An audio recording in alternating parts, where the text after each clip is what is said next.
Jack Llewellyn here at the Durango Chamber of Commerce with today's member moment, video vignette, video visit, whatever we want to call it. I'll just keep coming up with new things.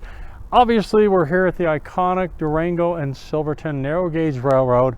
We've got the depot behind us, and one of the coolest things, they have a gift shop in there so you can check out all the wonderful things that they have, as well as the ticket office. So if you have questions, you can go into the ticket office. Follow me, we're going to go this way to the museum. You can go to the ticket office, or you can even visit durangotrain.com and see what they have coming up. They are talking about being able to do the Polar Express with social distancing.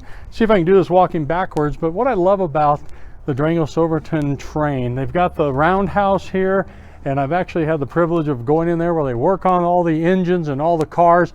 And one of the things, you know, you can't run down to an auto parts store or a train parts store. They fabricate so many things right here on site, on premise. But as we go into the museum, one of the things that's incredibly generous, and Al Harper and everybody at the train, they're so generous. This is free. You can take a walk back in history, and it's so amazing to me. They've got everything from old fire engine. Look at that, it looks like the Wright brothers plane up there, and they've got all the different engines. One of my favorite things as you continue going back through is a scaled train replica, like an HO, like when you were a kid, you had the HO scale train in your basement. I know I did, and I just love coming in here. You can walk around, you can get on some of the actual engines themselves. Obviously, you got to wear the mask and talk to the conductor. Just kidding, he's not the conductor. Well, he is a conductor, conductor's uniform. And I'll try and walk backwards, make sure I don't fall over. But here's one of the dioramas of the train. Again, right here is the model of the actual train depot back in the day, as they say. Right here is the 478. Something else that the train has done, which is just amazing to me, is the conversion of one of their engines from coal-fired to oil burner, which obviously is, I'm going to say, less pollutants. They don't have the cinders, things of that nature. So Al Harper's been working diligently to do that. I'll keep walking backwards, make sure I don't fall upside down here. But look, this is an old Texaco car that's so cool to see all these different things that the train offers.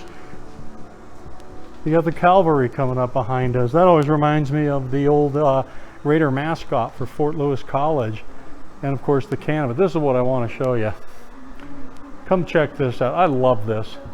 Obviously Soundtracks being a local business here in Durango. But check out the diorama that they have and that they put together. As I say, some assembly required. Around the outside, also on the wall over here, Al Harper's a big time supporter of all the different military branches, and they've got all these little figurines that he's collected and they've had donated. So if you have never been down, oh, here comes a little engine that could, there goes one. If you've never been down here to the train museum, again, it's free to the public. Come on down, check it out, and make sure you visit the Durango Silverton Narrow Gauge Railroad. It's one of our icons here. Without the train, what would Durango be? So that's going to wrap it up for our member moment. Go to durangotrain.com and get your tickets booked.